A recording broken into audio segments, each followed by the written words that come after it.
There is a big gap because of the language use. Sometimes it's very legalese. If you're a lawyer, you might understand that language, but if you don't have that training, it's very difficult to bring it forward.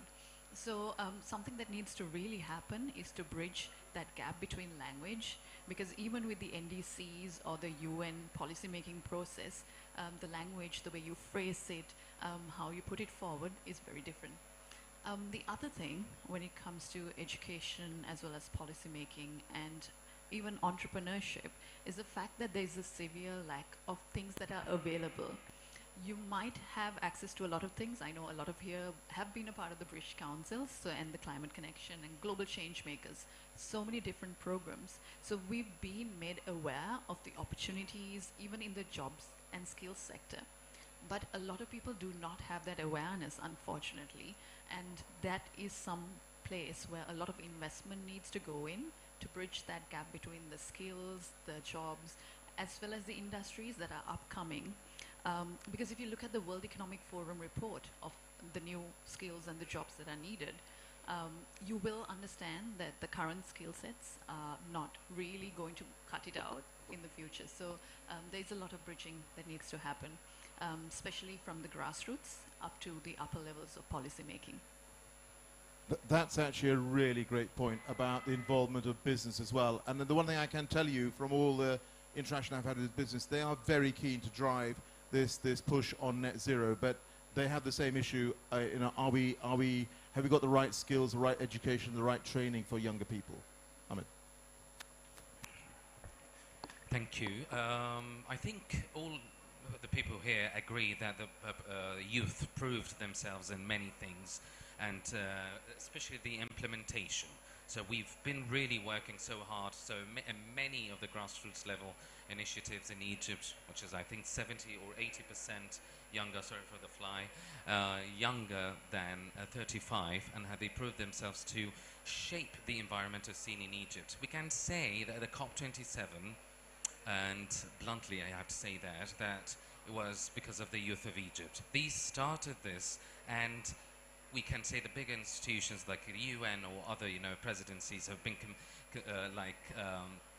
convinced that Egypt can do something. So it's because of this we can say that with confidence. Starting with a very important point that we should be taken out of the COP27 is, till now we need the right presence of the youth inside the closed meetings. Okay, the closed meetings, of course, it has its own importance, but at least we need to observe the mechanism itself. Because most of the youth, they have the answer, but they don't know how they can deliver it at the same time. It's just a little bit, vague, that we need to remove this, blurry image, and we need to see more contribution to the youth inside those rooms. And I feel that if you want, so it's possibly that what we need at the moment is at least a representation from the actual youth who have been working so hard before the COP and also post the COP to be present in those rooms. And trust me, 100% of the solutions come from people who worked in field. And I think I have the opportunity to be part of the COP27 because I worked with another great and brilliant volunteers, young volunteers, in the problem itself, and we had our hands on the experience. And most of the other people, maybe they have a great, they are advocates also. I've shared a great, sort of discussion about that advocates maybe they don't have enough knowledge, but the people who worked in the field should be part of everything. Yes. Ahmed, thank you for that. So I think two messages from you. One is we need to be much more concrete in the solutions, and secondly, use practical experience as well. By the way, can I apologise for the fly? We tried to get rid of him, but we've now had to adopt him in the British pavilion, so apologies for that. It's a socialiser, Exactly. Damilola. All right, thank you very much, Mr. President. First of all, I'd like to start with the Glasgow Climate Pact, right? Because I do have an international law background. Paragraph 8 of that Climate Pact speaks about, yes, I need to mention it, speaks about engaging young people, right? And so this means that every state and every intergovernmental organization has a role to play in this, to involve young people. And I'd like to say here that young people, we already have the voice. We don't need a voice. We already have the voice. What we need is the stage. What we need is a platform. Right. And allow me, if I may be so bold to say, Mr. President, that one of the reasons why we have the problem we have today is that we have had certain leaders that have not been able to think beyond their own lifetimes. And what this essentially means is that, like the British Council is doing right now, you're consulting with young people. You're setting a legacy for the next generation, right? So what my point would be on is, how does the present generation of leaders engage with the next generation so that we're better prepared to tackle this climate crisis? One big lesson from COVID-19 pandemic, and I like to say in this way that the biggest pandemic or disaster that we would have would be our failure to invest in knowledge, a failure to invest in systems, and failure to invest in infrastructure. Right, so what are my key solutions? The first one is that now we're doing consultation, which is fine. But how do we move beyond consultation to institutionalizing youth agency and leadership in providing enterprise climate solutions to these key issues? And I give you 2 case studies to substantiate my argument. The first one is what is done at the UN level. Recently, there was a General Assembly resolution passed, Resolution 76306. It creates a new office for young people, which means that as young people, we already have the voice. I have a voice now. You can hear me, right? But creating a separate office for that can engage from time to time beyond just having a temporary consultation is what we're talking about. I also give you an example with the EU. The EU recently launched a youth action plan, which is going to disburse a sum of 50 million euros to support, engage, and empower young people who have specific solutions around climate change. So that is the point about moving beyond consultation to institutionalizing youth agency and leadership. The second one is the fact that governments across countries must begin to think about how do we engage young people in the policy co-creation and co-implementation space. And earlier I gave the example of Singapore, and what essentially happens there is that each government in each country has an NDC. For everyone, for people who do not know, your NDC of your government is what your government seeks to do to achieve net zero ambition, right? So each country has a commitment. It's a commitment, right? So the question is, how do we bring young people on that stage to co-create the policy with the government? And then their projects have been included when these things have been implemented on the ground. So policy co-creation and co-implementation with young people. And then the final one, which goes back to the first one I mentioned, is that we need to build youth capacity. I think you already spoke about that, Mr. President, about, you know, as young people, we need to build knowledge. And I'd like to end with this very simple anecdote. I listened to this one time, you know, someone was talking about a man who was on an island, and he went to a restaurant, and right at the front of the restaurant, it was written there that, go inside, eat, your father has already paid for it. So the young man was very happy. Oh, so good. I can go inside and eat and whatever I want. So he was done eating, and then they told him, please, this is your bill. And he was like, no.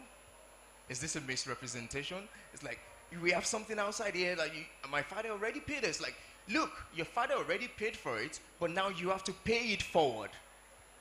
So the present generation of leaders need to pay it forward for the young people by building our capacity. I already spoke about moving beyond consultation to institutionalization, but also about building capacity and strengthening our capacity to respond to this crisis. Thank you very much. Great, thank you, Damilola. Just one point you made, which I think is very important, where you talked about leaders not thinking beyond their lifetimes. I would go further. There are leaders who unfortunately don't think beyond the next election, and that is part of the issue. They need to think much longer term. Laurence. So I will absolutely agree pardon, that for the moment the stage is not there.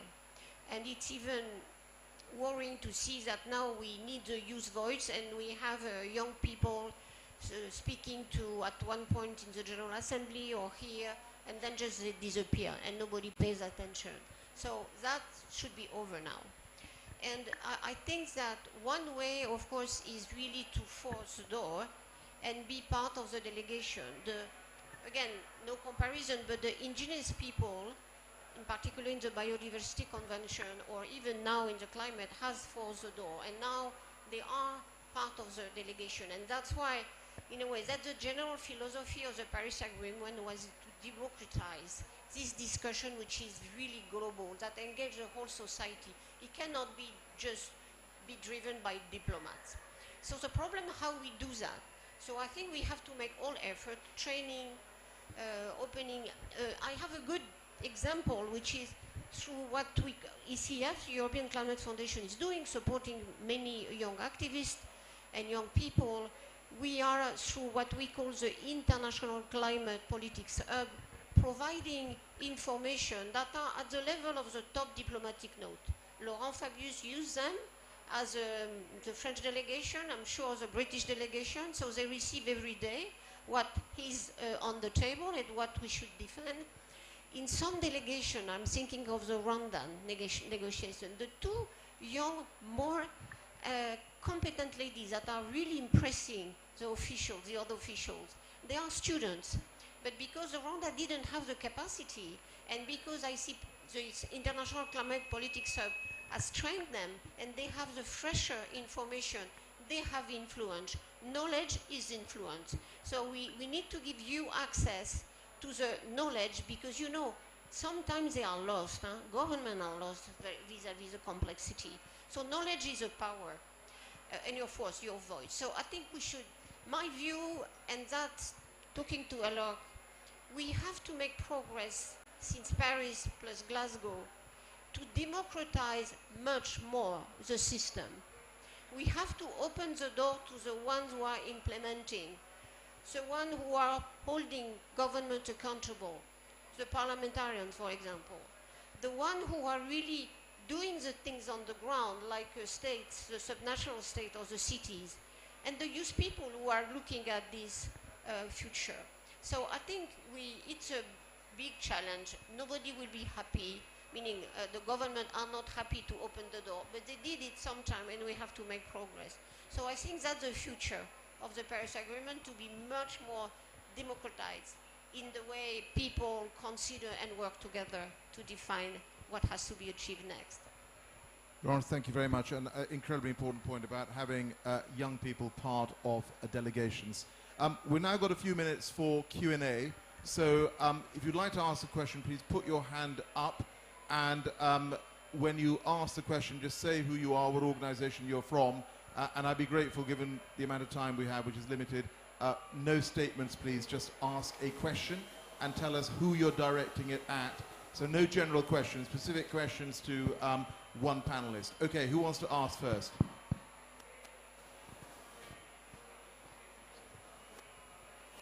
Hi, my name is Shaima Elbana, speaking about youth voices into official delegations. I am thinking of a lot of voices, so youth voices, women voices, different diversity voices. So now I am thinking for social media. Maybe you don't need to be on a delegation because knowledge is power. So as activists, as scientists, as youth, we should, as we use TikTok and Facebook for entertainment, we should use it also for empowering and informing people, and then they are who will elect officials who will represent us. So maybe on the way to having a seat on the table, also have more on social media on these important issues, attracting more youth and attracting more citizens to support. Great, thank you. So, I don't know, use of social media, I think that was one of the key questions. Who wants to take that? Yes, I do agree, of course, but you know, we need the blue verified sign just to be. It's about credibility, of course. That's what we need to think about. Of course, the social media play a very important role. It helped us a lot, as myself and as my organization, to have our voices heard. But at the end, we need the, what we call it, the legal or the political blessings on the thing that we have to implement. Just because at the end, who decide? The decision makers here. if anywhere, yeah, but in Egypt because it was hosting COP27. Anyway, what we think here is just we have to make everything on a parallel basis and a different path is to be together and collective measures to be all together. But the social media is a very important part, and I think we can step further on what is the content that should be, communicated or publicized to the people to understand what is the climate change, because most of it, maybe the COP27 is a great opportunity for Egypt to make, we've flooded with information regarding the climate change, but it's not organized, like scattered everywhere. What we need is the right path, for example, in terms of education in schools, and also the state TV, the other, private sector, or the private TVs, channels, everything, even entertainment, or even arts, cinema, movies, everything. So that's what my take out. Great, thank you. What I'm going to do is take questions one at a time, because otherwise we will not get enough questions in. So I'm going to go next. Thank you very much. My name is Hela, and I'm part of the British Council team here in COP. I know that Yassine has done some training on raising the awareness towards climate issues at the schools level. And my question is probably to you or to any of the panel, no pressure, Ahmed. So what are the key challenges and what also are the key opportunities when you started delivering training to teachers at school level?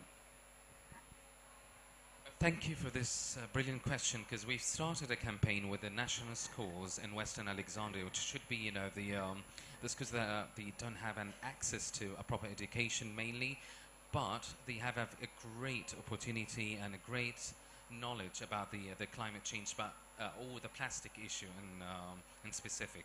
So what happened in this campaign is challenges to enter the schools. It's a little bit, tricky, but we overcame it, and the government was really supportive. But we're trying now with the Ministry of Education to put that as the climate change as a part of the curriculum, as a part of the practical workshops or other things that can be done by the students to understand more the climate change problems and the plastic issues, or the plastic problem issues, as a part of my work.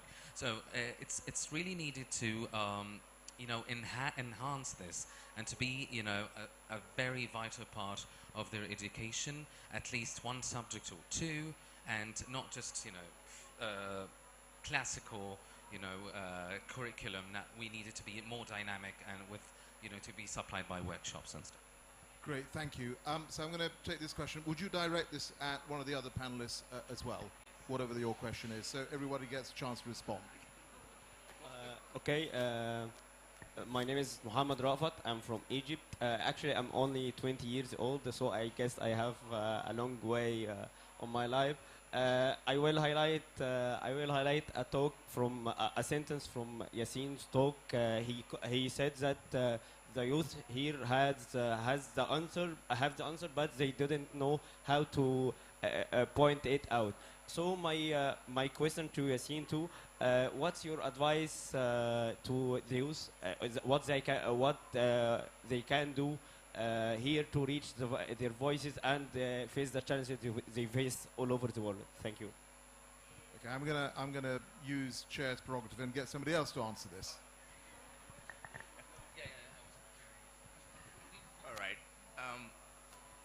Thank you very much for that question. I think that as young people, we already know the challenge, right? And one thing I would always say is, are we clear about the challenge, right? Do we have clarity on the problem? All right? And do we have the knowledge to engage on this problem?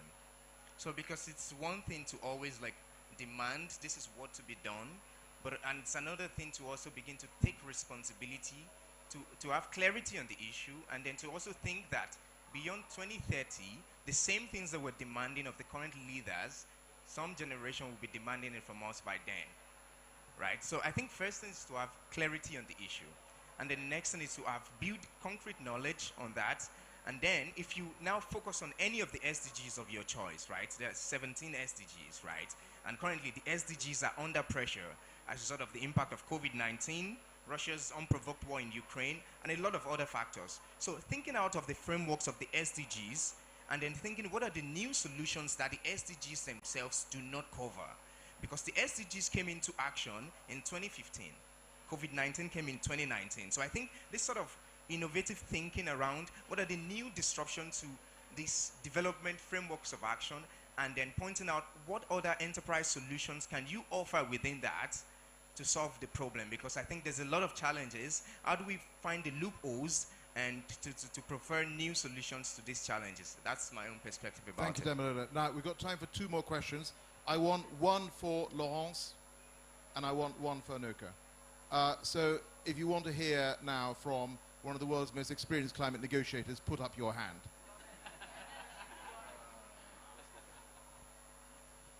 Hi, my name is Joanne from Sri Lanka. I'm a scientific researcher working at the University of Colombo. The panel did speak about accessible education in terms of language, but I have a question on quality of education. Sometimes the education that is provided does not have a scientific backing, and this leads to people to look at some environmental issues as being separate from climate change and therefore being less serious. Especially for us as a coastal nation in Sri Lanka, there's an issue with microplastics and it sort of affecting food chains and things like that. How can we make sure that the education we deliver to the next generation is of a quality, a good quality, and is also scientifically backed? Sure. So sometimes when we, engage with teachers or educators or even young people, it reminds me of the movie Don't Look Up, because we keep talking about it and looking at policy, but we don't necessarily implement long-term policy making processes which can outlive, for example, I might be young, but in 10 years I won't be young. So things like that, it's more about setting things that outlast us and looking a lot more forward. So I really do think that we need to look at the quality of the policies that are implemented. It's about understanding the education in terms of how well practitioners can be integrated. For example, at the University of Cambridge, as part of the institute that I was a part of, we had a lot of technology aspects that were brought in to make sure that the same quality was provided for a lot of the students who were looking at it even from online or distance learning even during COVID. So it's kind of about providing the same level of accessibility or understanding for the students as well as the teachers, as well as educators, by enabling everyone to have a similar level of learning and access to different people. The other would be really understanding and integrating new learnings. For example, if you look at some curriculum in the Asia Pacific, you still have Pluto as a planet as part of the solar system. So really understanding how science has changed, looking at how you can bring in AI or different dynamics of online learning, and ensuring there's equality across providing similar educational platforms, and MOOCs and integrating educational institutes really helps. Okay, thank you. Just one point I would make is that I can tell you from my own personal experience, the older you get, the younger you feel. Just to be clear. Now, I have a question. Right, is it for Laurence? Okay.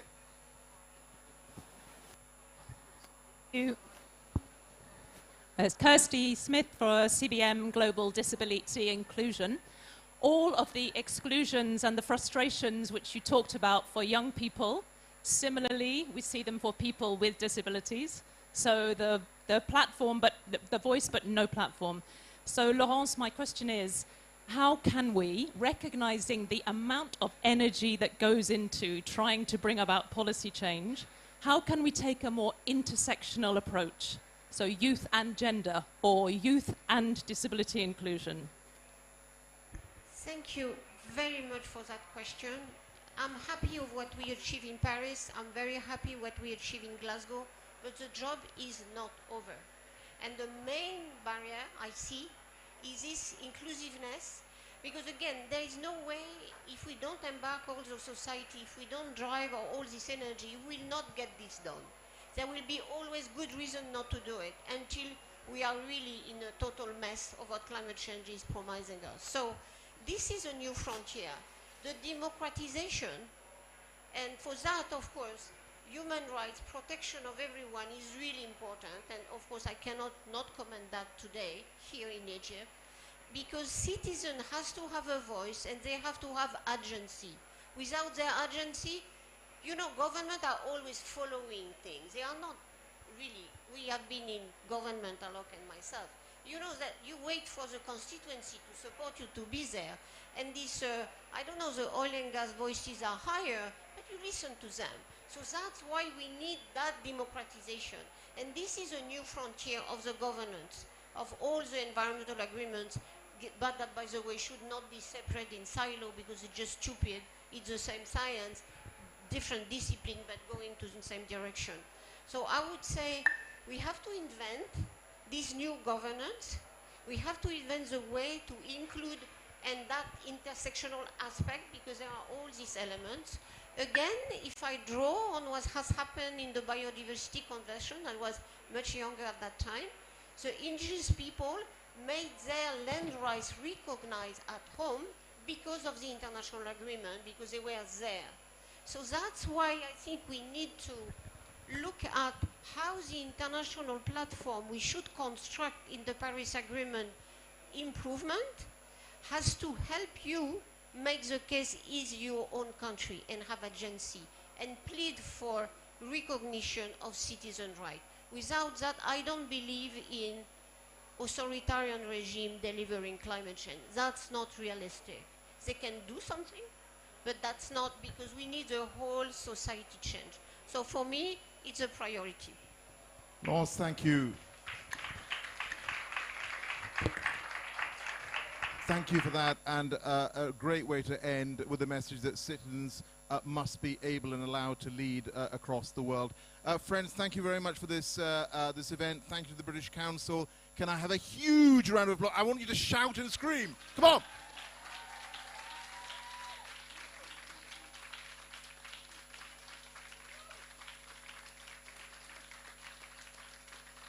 Thank you. Thank you so much to the panel, and have a great rest of your time here in Egypt. Thank you.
improving public health,